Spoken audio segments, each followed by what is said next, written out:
Northeast Tonight, brought to you by Oil India Limited, conquering newer horizons.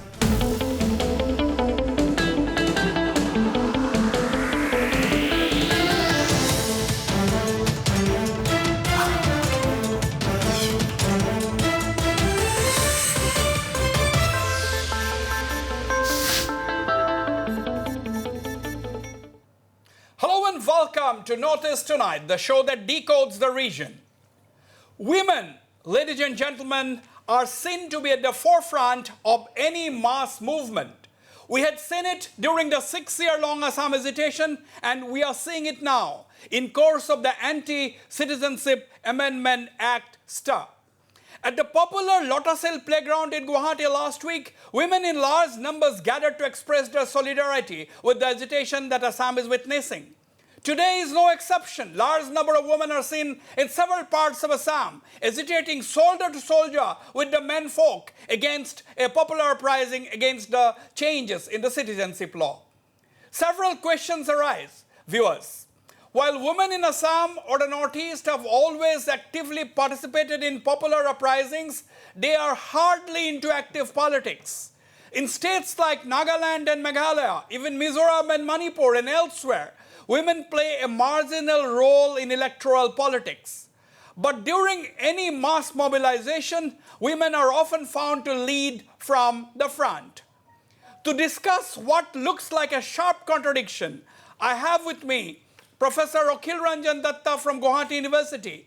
I am also joined by Professor Shrutimala Dwara from Handic Girls College in Guwahati.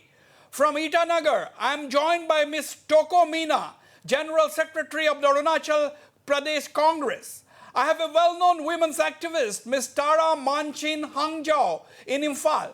I am also joined by Dr. Sheila Bora, a well-known academic and commentator, and Dr. Sangeeta Datta, a leading psychiatrist. Ladies and gentlemen, welcome to the show. First, I would like to go to you, Dr. Akhil Ranjan Datta. I don't know whether you were there. Okay, Dr. Akhil Ranjan Datta is yet to join me. He will be joining me in a minute. But, first of all, Ms. Sheila Bora, Dr. Sheila Bora, tell me, even we have seen it all during the Assam agitation and even this time Anti-CAA STA, women are at the forefront. Why is it so? Women heed the call. I mean, they move according to the call of the times. Whoever is organizing a mass uprising, they are there. Even in this time around, women are seen in large numbers. Are you surprised, or this is a common trend? First, I'd like to start with you, Dr. Sheila Bora. Thank you, Wasbir. I'm not at all surprised to see women in the forefront. This has been the trend. Why do you want to start with the Assam agitation? Look at the freedom movement. In every agitation which was called by Gandhiji, women were at the forefront. And there are reasons. There are two reasons. If we look at it, we must look at it from the side of ourselves, why we joined the movement. At the same time, we must also look at it from the other side, why the people who lead the agitation want us to join the movement. Right. There are two angles to it. Now, we joined the movement because we want to empower ourselves by joining this movement. We want to better our condition by joining this movement. Because we have seen whenever there is anything that is happening, the loss is greatest for women. Jati, mati, bheti.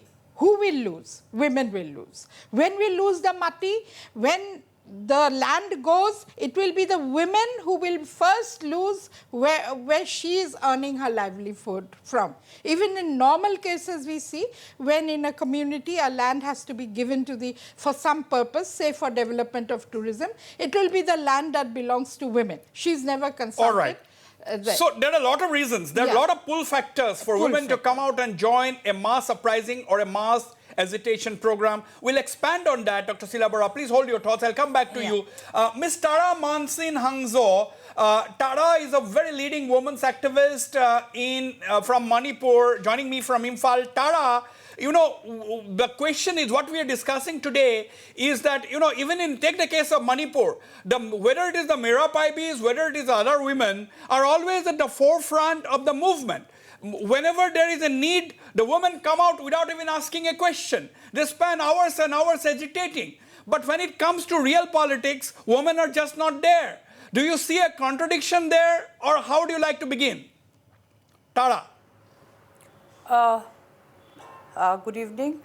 I don't see a contradiction there because women have always in Manipur, as you said, Meera Paibi has always been taking a lead and other women also, because we have a nurturing nature. That it is our duty. We always felt that if we do not come out to the forefront and take the lead, who will take the lead? In the household also, it's a woman who take the lead. So in a society, though we live in a patriarchal society, women always lead from the background. So in women now in Manipur, we have two or three MLAs. But the thing is that since in decision making in the customary laws of the tribals or the other men, what happened is that decision making has never been given to women.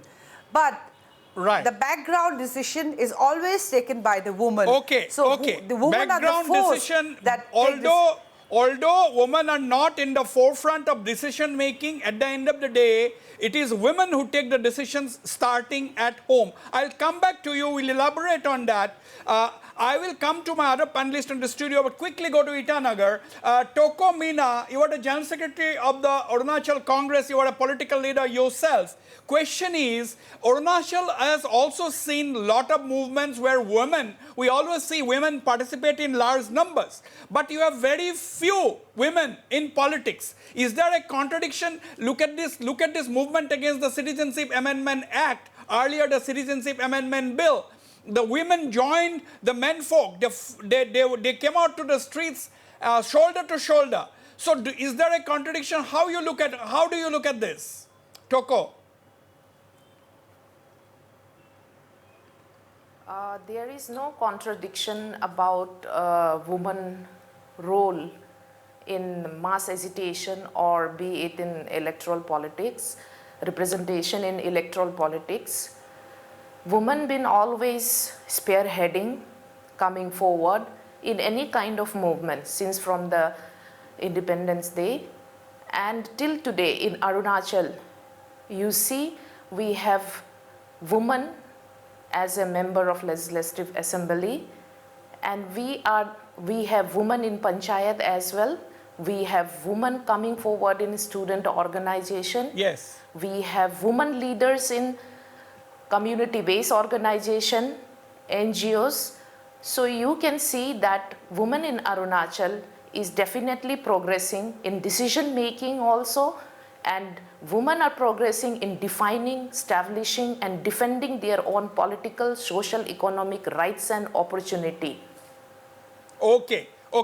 There is Toko Meena doesn't see a contradiction there. Women are trying to establish themselves in respective fields, including student politics. Dr. Sutimala Dwara, you have seen the Assam agitation, so have I, all of us, most of us actually. Yes, absolutely. Now the question is, from that time onwards, take the case of Assam, women have been largely coming out in large numbers, starting from the independence movement, as Dr. Sila Bora said, women in Assam, they were freedom fighters or martyrs of the freedom struggle. We have women. But even in the Assam agitation, several women had laid down their lives, and several women participated in large numbers. Even this particular current agitation against the Citizenship Amendment Act, we have seen women. What is the driving force? What is the pull factor, according to you? Well, first of all, let me tell you that when you say that women have come out, you have asked women have come out, you are surprised. No, I'm not surprised. No, you had not said men have come out. Right, so anyway, so the question is that men and women, they all have come out. And your question is that why women have come out. I said women have come out in large numbers, shoulder to shoulder with men. Yes, so men also have come shoulder to shoulder with women. All right, so here now, women have come out because they are free in their coming out. No one is there to stop her. When you are talking about joining politics, there are several constraints. Constraints, say about domestic constraints, financial constraints are there. But when it comes to mass movement, like, she listens to her heart and there's no one to stop her. And here, like, you're free to come out. So there is no restriction to come out. So she can follow her heart and follow the call of the cause, and she can come out.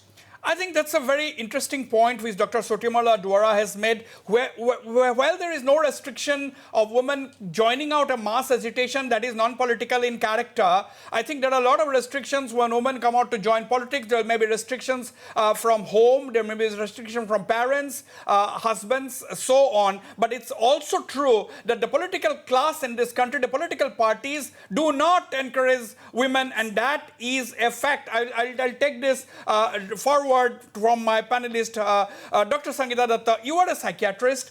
Now, question is, how do you see the leadership role of women? Does it start at home? And, and what could be the pull factors of women? Take the case of Assam, from the Assam agitation. Let's not go into the days of the freedom struggle. Let's start with 1979 when the Assam agitation started. Women, large numbers, even now, this current agitation, women, large numbers. What could be the driving force? What are the pull factors, according to you, from a psychiatrist's psychological point of view? Women are emotional by nature. So whenever there is a genuine cause which actually leads to a mass agitation, a woman feels the need to come out and to raise her voice for the cause. And that is how she comes out for mass agitations. I completely agree with Shruti Mala when she says that there are lots of constraints which prevents a woman to come out to politics. But I also have to add here that not too many people are comfortable when they look at a woman playing the role of a leader in a political system especially. Because I feel when a woman is very competent or she has a lot of abilities, people start feeling threatened and people start having insecurities, especially when it comes to the political system. There are women in the political system, and I'm sure they are very, very talented ladies. Yes, no doubt about that. Yes, but they come from, some exceptional backgrounds or some supports. They have some kind of support system which has made them become what they have become. But not every woman is actually blessed with all these, the support system or people actually accepting them at that level, etc. So for majority of women, I feel it's not only about politics, Wasbir. I have seen in even other walks of life, when a woman starts working and when she actually grows to a particular level, I have seen her colleagues, I have seen people at the workplace feeling threatened. Sometimes insecurities and jealousy can rise to such a level that they can, there can be newer obstacles and hurdles which a woman cannot cross. Okay, very interesting opening remarks there. Let me welcome now Dr. Akhil Ranjan Datta. Dr. Akhil Ranjan Datta, you are in hallowed company today because you are the only man in this all-ladies panel. Otherwise, it would have been an all-woman panel. But, I need your views as well. Because otherwise, I may be accused of gender bias. I already have. Akhil, tell me, what are some of the reasons, according to you, as a political scientist, why is it that women participate in mass agitations in such large numbers?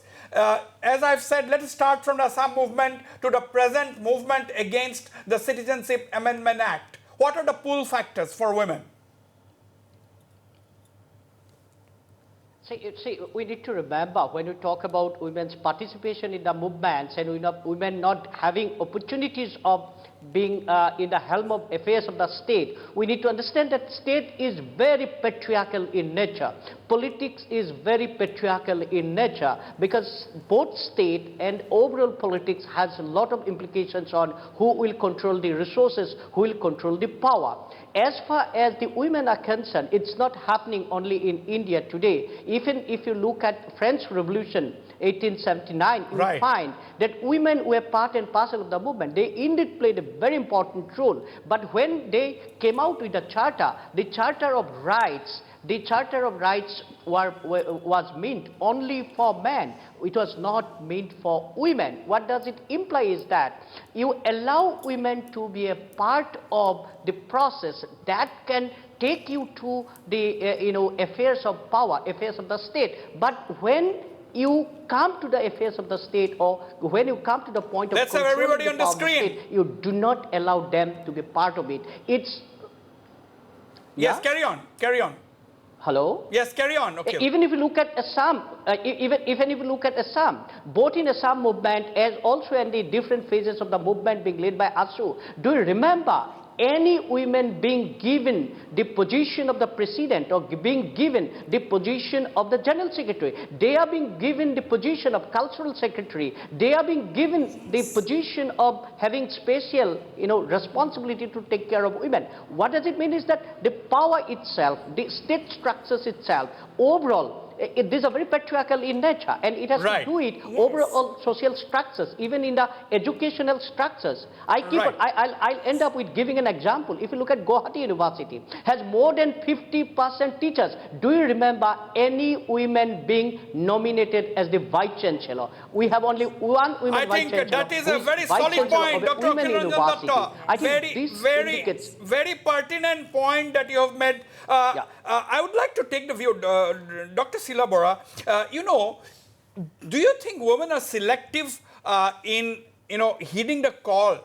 Because do you think women go to each and everybody calling for each and every cause? Do you think women would go? Or they're very selective in nature? Assam agitation, concern for the state, jati mati bheti, as you said. Even this time there is a grave threat that is perceived by the people, that is a great threat to the identity and culture of the people. Do you think women are selective, or they would have gone if there was a call for X, Y, Z?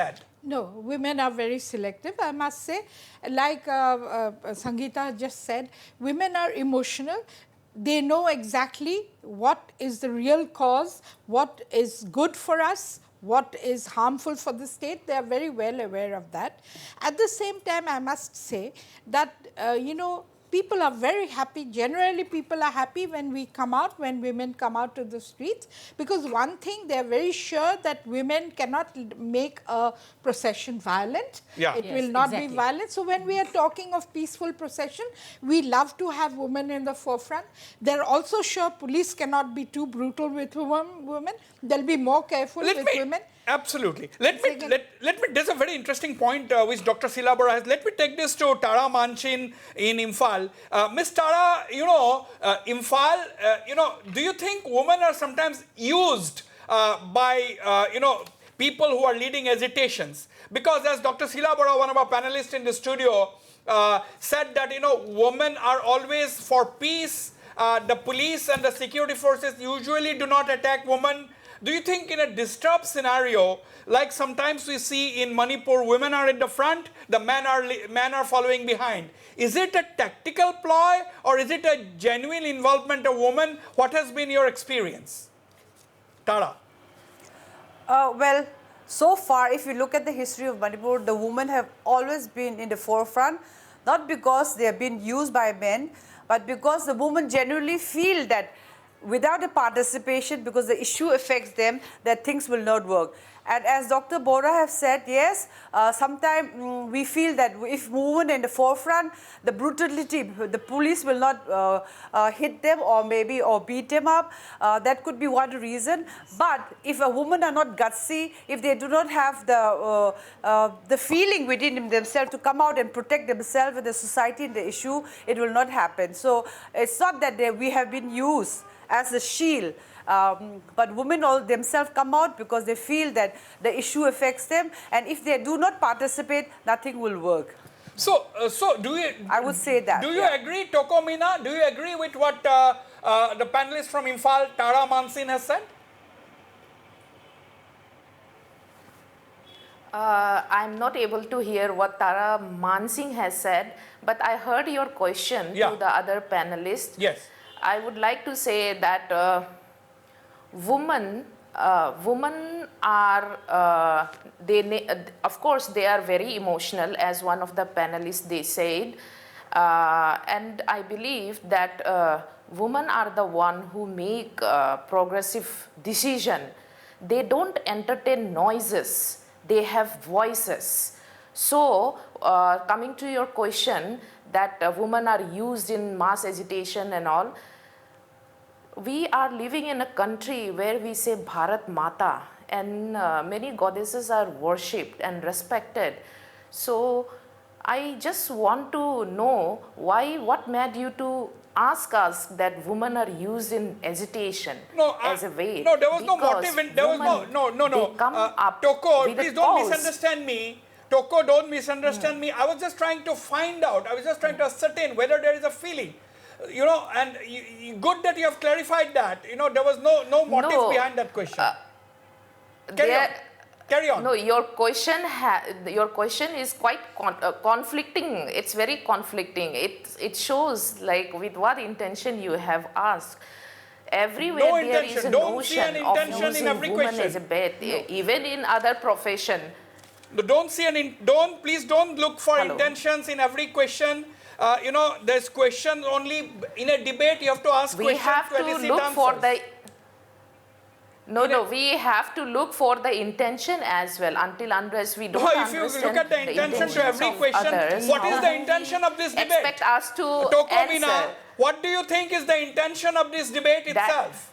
Are you questioning the intention of this debate itself? Please have an open mind when you come to debate. Dr. Okhilanjan Datta, I'll come to you, Dr. Sutimala Dwara. That is why, with the hold open your mind thoughts. only, I'm asking. Tokomina, hold your with thoughts. the open mind only, I'm asking that what was your intention in raising I said it. There was no intention. My intention is your question only itself. See, there are various things. People use children in the conflict as protection. People use child as protection in conflict. I was just asking whether you see any trend anywhere in the Northeast of women being used, but that is not the case. That we all know, everybody knows. There is no contrary view to that. That is clear. There is no contrary view from independence itself, as Dr. Silabora has said. Women have been participating the way you are in not large listening numbers. to me, this should be considered as noises. What is Women noise? do not entertain any noise. It only make decisions. It's only support voices, collective voices, voices which need to be addressed with a cause.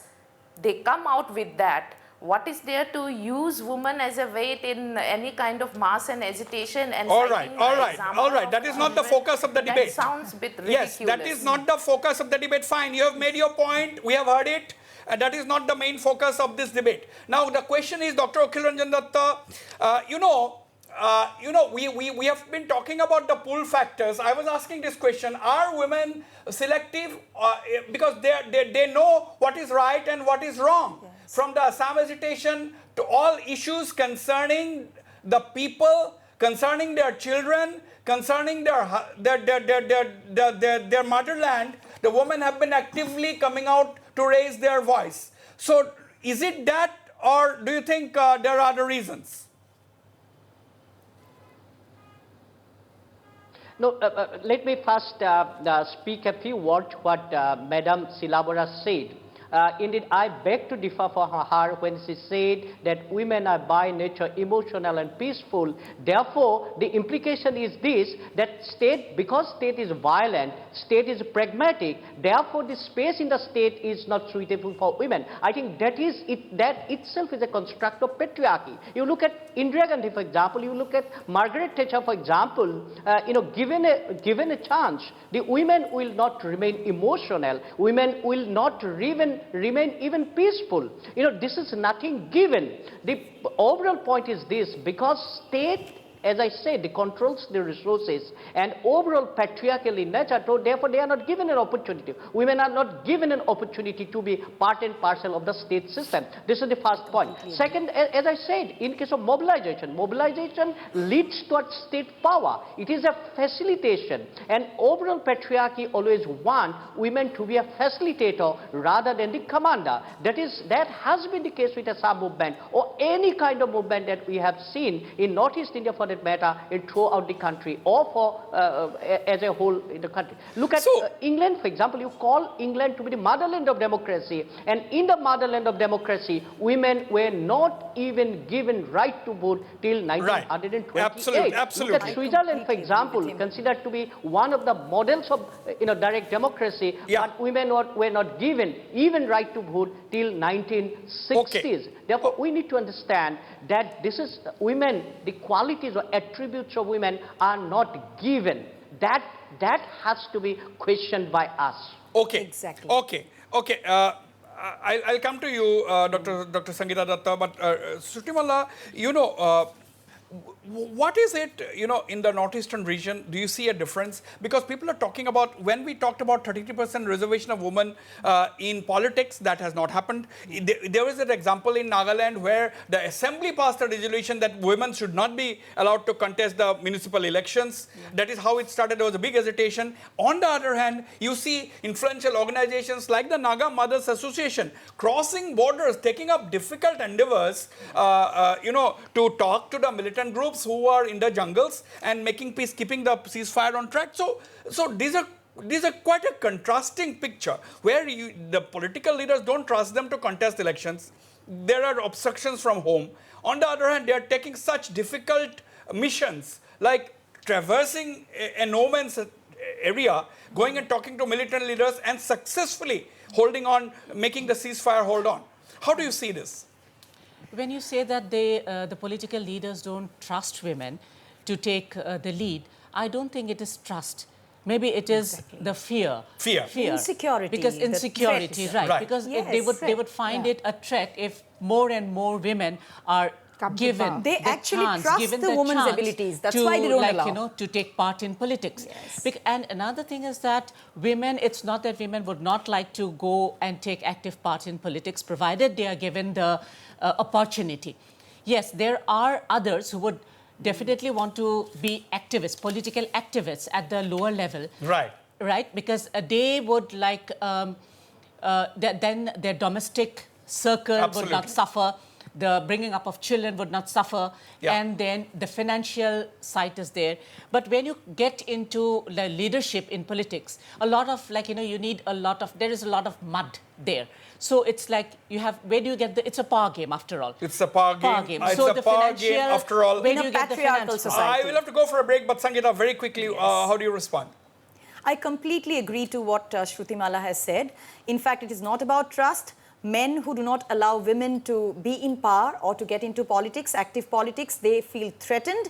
They're completely aware of the abilities of the woman, so they do not want the woman to come and as a leader, because if she comes, it will be a threat to the existence of the other people around. So it is not about trust. The man concerned trusts the woman's abilities completely, and that is the reason exactly as to why the woman is not allowed to come into politics. Now, you also had another question about women being used. I just need to make a comment on that. Now, a lot of women who join... Whether women being used? Yes. Whether. Yes. So, a lot of women who have actually joined mass agitations, they do it emotionally, out of their own free will. They feel for the cause and they do it willfully. That is there. But why they can't go into active politics, we've discussed about it.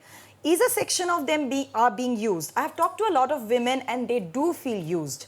Because when it's about agitation, they are motivated, they are brought into the agitation. Not everyone is, they are motivated also at times. But when it comes to active politics, they are not allowed because they're given a lot of excuses. Perhaps they're demotivated, they're demotivated. on that so occasion. There is a contradiction there.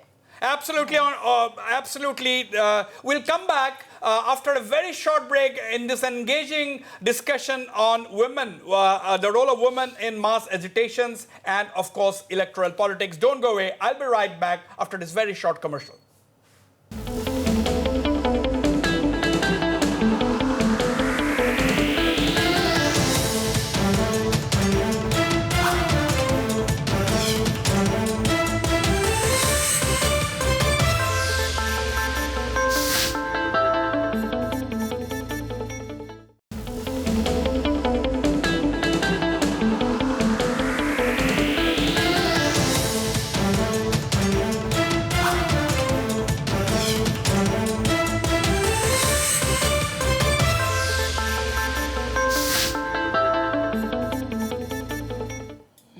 Welcome back. Going to Imphal directly, Tara Mansin.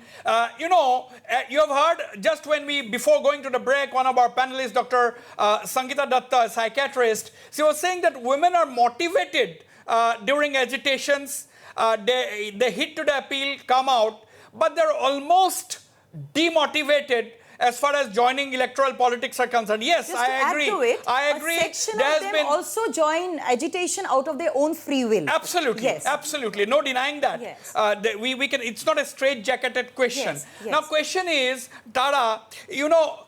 There are exceptionally brilliant women political leaders in this country. We had a prime minister and we had foreign ministers and whatnot. We had a president of this country and you know, there is no generalizing. But if we look at the 33% reservation of women issue, nobody is implementing. Nobody is interested in implementing that. Now take the case of Nagaland. There was a resolution passed in the Nagaland Assembly that women should not be allowed to contest the civic body elections. Forget about the electoral elections. Now, why is it so? Is it patriarchy, or do you think there is some other reasons? There's no other reason. The only reason is that, as my panelists have said, men are threatened by powerful women. They're afraid of what the movement will produce. And then, as I said, especially in Manipur context, women have always played a secondary role when it comes to decision making, because the system is such that the chieftain, they'll have only men who will be sitting in the chair, and they'll never give an opportunity to women. So what happened is women are motivated. They want to realize the full potential. They want to join politics. For example, in Manipur, we have only 2 seats for MP, outer and inter. If a woman wants to join, the ticket will be given to a man just because he is a man. They think that a man will be able to perform better than a woman. But I will say that woman, if given an opportunity, will rise to the occasion and will shine and will be able to prove herself. And she will be a better decision-making maker than any man. Only thing is that opportunity has not been given to us. They have always denied. There's also an ego problem, you know. It's not only about the threat. Okay. A Ego man problem. cannot accept the fact Yeah, it's that also an some ego problem. hierarchy of politics. I will ask Akhil Ranjan Datta this, but let's not generalize. We cannot generalize anything. Yes. Let me take this to the only politician on the show, Toko Mina. Toko Mina, what has been your experience? How easy or difficult it is it going to be for you to get a ticket and contest the elections? Why are there so few women in Arunachal Pradesh, assembly as the elected representatives? We have never heard an MP. Long back, we had one MP, but not anymore.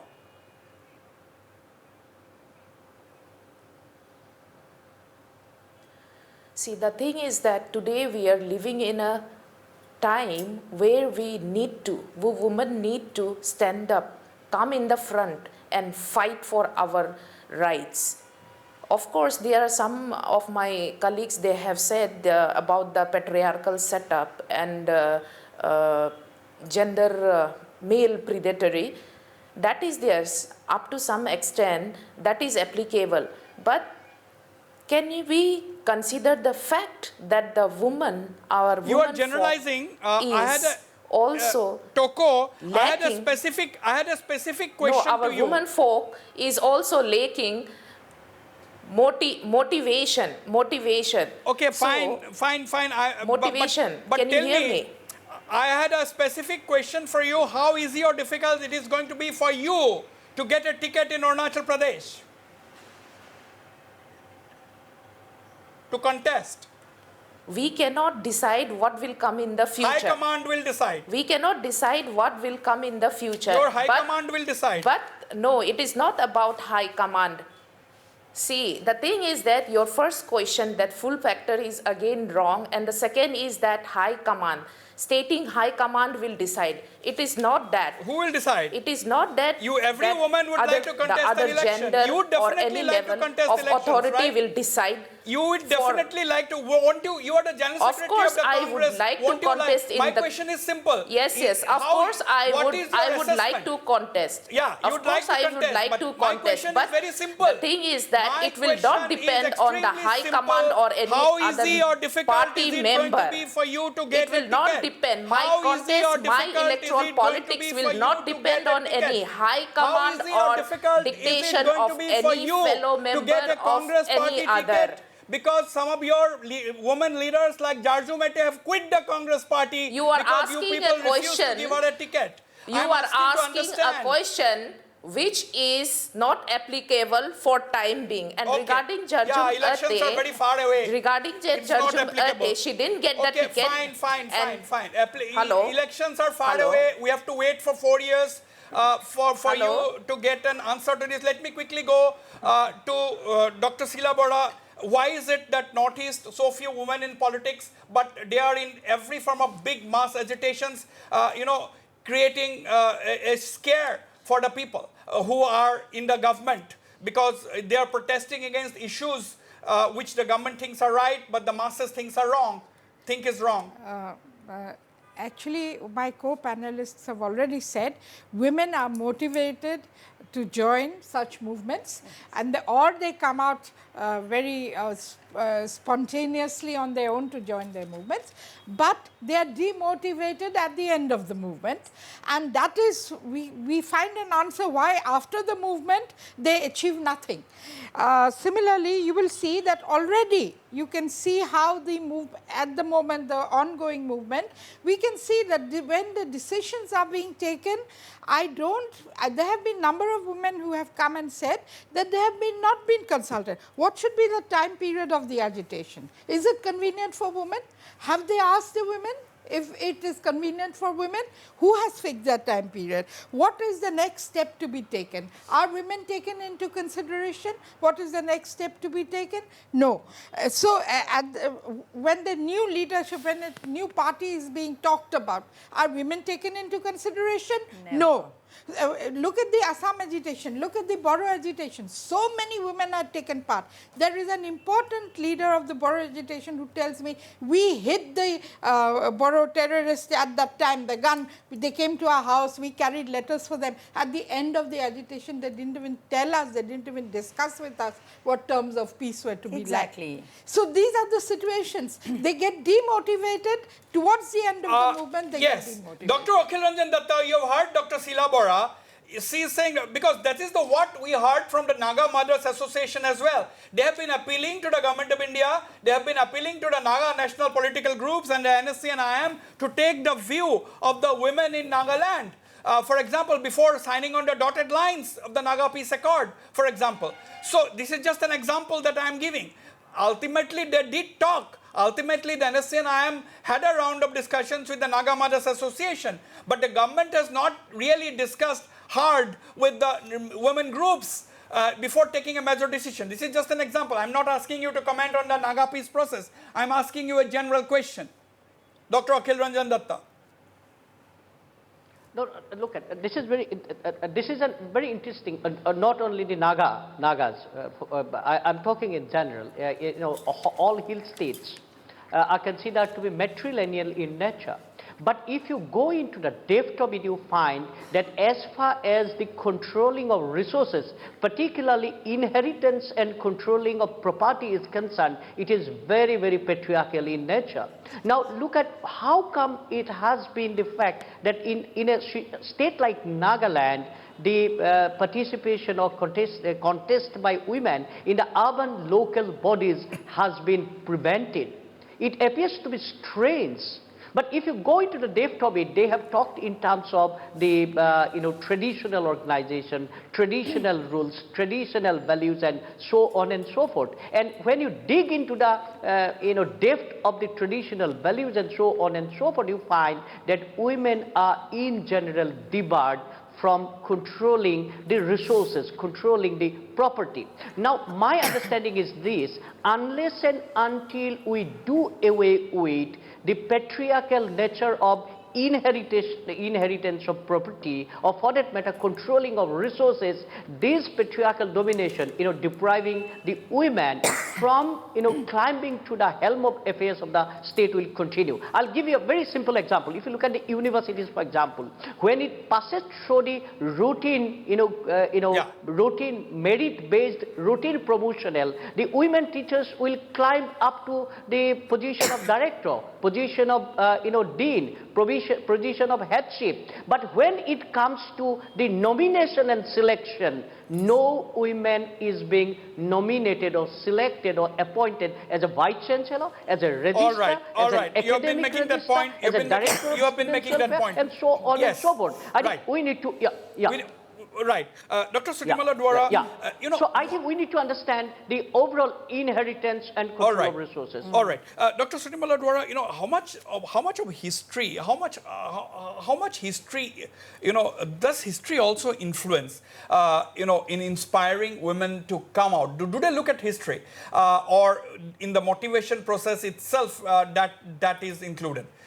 You know, because we have a strong history in, take the case of Assam, of women participating right from the freedom struggle to where we are today.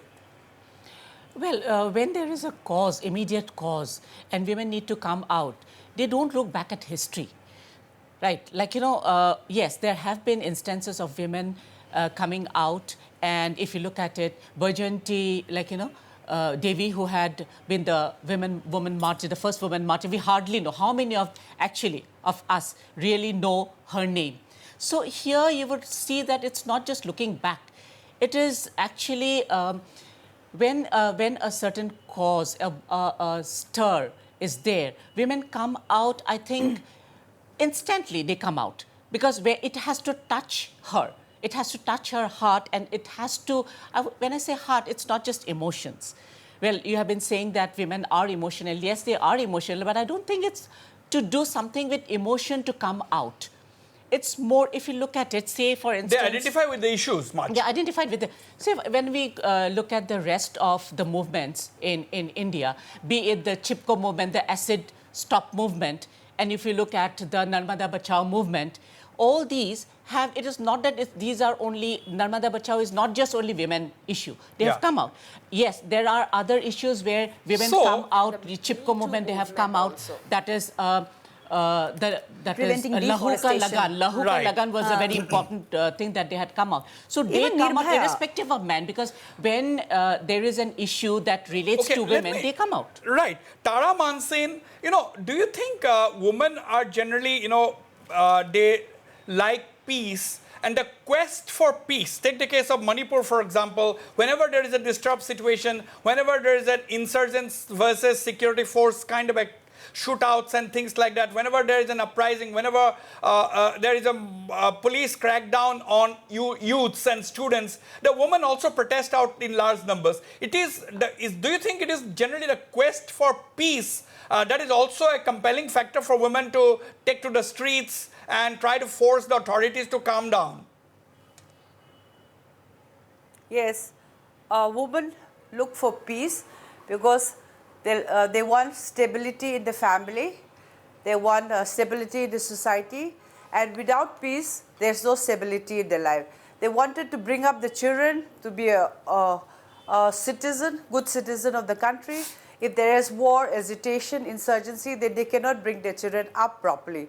So we always long for peace, because peace is what makes us happy. And we want stability in our family, in our society, and in our country. So women come out because they want peace. So same question to you, Ms. Tokomina. What do you have to say? Same question to you, if you have heard. I have been saying, yes, I can hear you. What I'm saying from the beginning is that you have mentioned it, that it is about the quest for peace, defining, establishing, defending own social, political and economic right. Women has always have taken part in decision making equally. So it would be very wrong to say that there is a full vector for women to come out in mass agitation and not in electoral politics. Today, women have to really motivate self and come out in the front. It is not that we can play as a secondary citizen in this country. All right. When it comes to decision making, I think, like, you know, let's come down to the smallest unit of the society, the family. Within the family itself, you will find very few homes where the woman is actually taking a decision. There are families, no doubt about it, but majority of the families you will find that women, you know, when you need to ask something, go and ask your father. And why is there a term called like the head of the family then? Head of the family is usually the father. Yeah, and like, you are, but yes, that's one thing I would, again, there are I would say exceptions. that there are exceptions. There are, especially in Northeast, maybe there are many exceptions because like, here you say go to your mother. I wanted to say. Yeah, carry on. Yes. Tokomina, yes. Wanted to say that women have to be determined and self-motivated. Otherwise, Me Too movement wouldn't be there. Yes. Otherwise, Yes. there are movement like, no conditions apply, Yes. no acid cell. Yeah. So Yes. these Yes. are the movements Yes. where women been self-motivated and determined and they have come out. We cannot wait for anybody to decide for us. And, as you said, that go up to parents, mother, and we have to change the setting, the societal Absolutely. setting That's itself. And Very, so very, far as very no well one is there said, to fight for Tokomina. us. Very well said. Let me have a concluding remarks from you, Dr. Sheila Bora. I'm running absolutely short of time. All the panelists, after listening to all the panelists, we can come to the conclusion that, any movement, women always, they have the tendency, at least in our region, we have seen women have the tendency to take the lead and come out to the forefront. They have their own emotions which bring them out.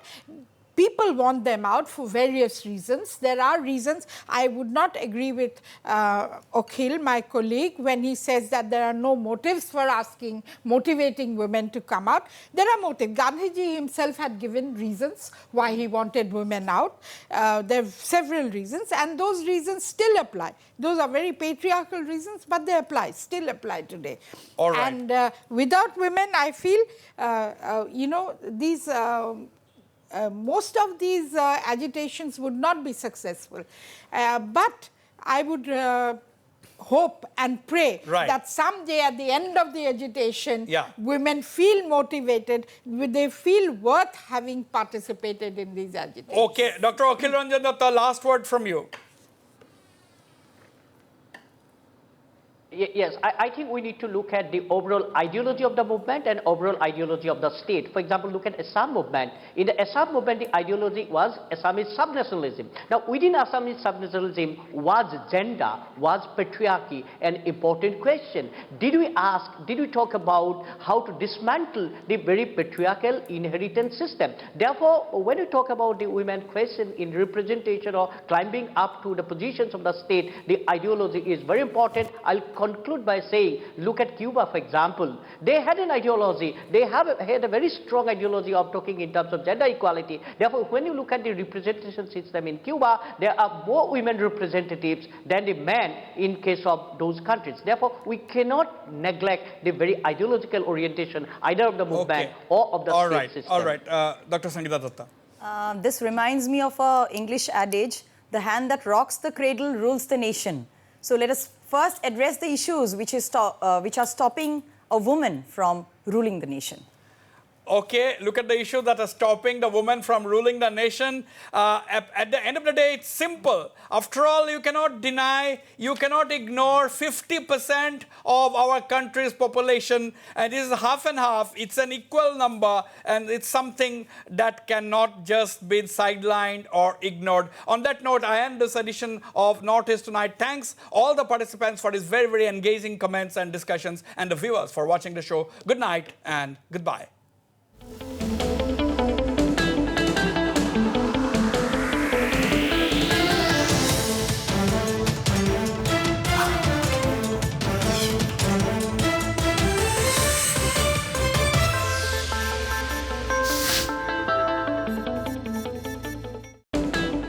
Northeast Tonight, brought to you by Oil India Limited, conquering newer horizons.